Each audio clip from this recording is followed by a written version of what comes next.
For more than 30 years, Sugar Bear has been building radical custom choppers. His hand-built signature Springer front ends can easily be identified by the unique shape of the rockers. Sugar Bear's passion for bikes began in one defining moment. One day I'm going down the freeway, and this guy passes me on a chop, and he's got this girl sitting behind him leaning up against the sissy bar. And I looked at her and she smiled, and I smiled back and she flashed the peace sign. The next week I went out and bought a motorcycle. That was '69. Didn't even know how to ride. It wasn't long before Sugar Bear was not only chopping his own bike, but those of friends. His custom front end became so popular that he opened his own shop in Gardenia, California. Recently, Sugar Bear restored a bike he originally built in 1969. This is a bike that we call Gorgeous. It has a 22-over Springer with the number 3 rockers on it. It has a spool hub, and I made the handlebars for it. We cut the front legs and put 6-inch stock in there. And we never cut the neck. And we welded it back so that we could make sure that it was straight. We stretched the frame front and back. I made a velocity stack for it because there were no velocity stacks for them. The motor's a 1948. We put 63 panhead barrels and heads on it. And it's a 48 tranny and 48 frame. Even though today's Sugar Bear is well known and a major influence in the custom bike scene, it wasn't always easy being a black bike builder in the predominantly white motorcycle culture. Racial tension came in from the media. So from about 72, 73 or so, except for a couple of offshoot magazines, I was excluded because they felt the readership was too racist to buy the magazine with a black guy in it. Sugar Bear turned to his mentor, Benny Hardy, for advice. Unbeknownst to many, Benny was the original builder of 2 of the most iconic motorcycles in history, the Captain America and Billy bikes for the movie Easy Rider. And at that point, Benny told me that if I was going to stay in this industry, I could not count on anyone doing anything for me. So I just decided to put my head down and go to work. It took many years of perseverance for Sugar Bear to become a legend in the custom chopper industry.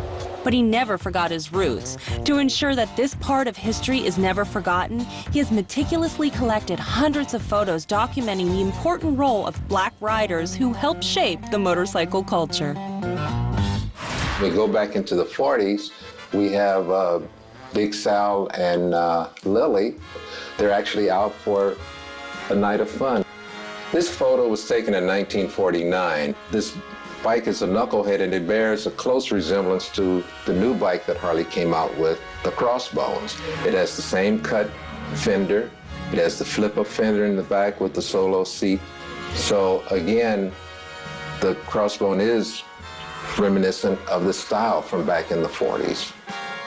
This is a perfect example of how Harley continues to combine their history and the input from customers to create new models today. These photos illustrate how racing technology continues to influence the way street bikes are customized.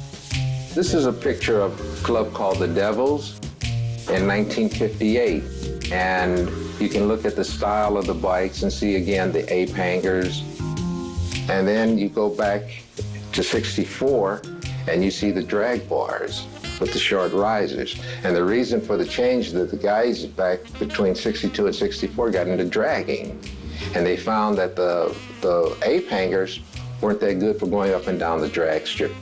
This picture is from Oakland of Adley Williams and Jimmy Caldwell, and they're on a 1950 Harley on San Pablo Street in Oakland. They were going out for a Sunday ride. These are the Star Riders.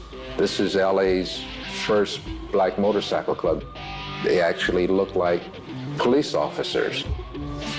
A black guy on a motorcycle was a target if he looked raggedy. It's amazing what black motorcyclists had to do not to be harassed on the road. However, as the flower power movement swept across America, that all changed. And this is typical of the way we were riding in 1972. Matter of fact, the guy On the inside is the guy that taught me how to ride. We called him Barbershop Scotty. This is a guy, Mr. Chop, who started a club called the Choppers.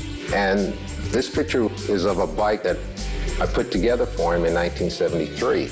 As it says here, he rode from LA to San Jose on $3.27 worth of gas on his Harley-Davidson Sportster. And again, in the 70s, this is another typical bike that we were riding in the area. This is a 36 over Sugar Bear Springer with a small tank and a small flat fender. This is Lonnie Kimball, guy we call Top Dog. Top Dog is still one of Sugar Bear's closest friends.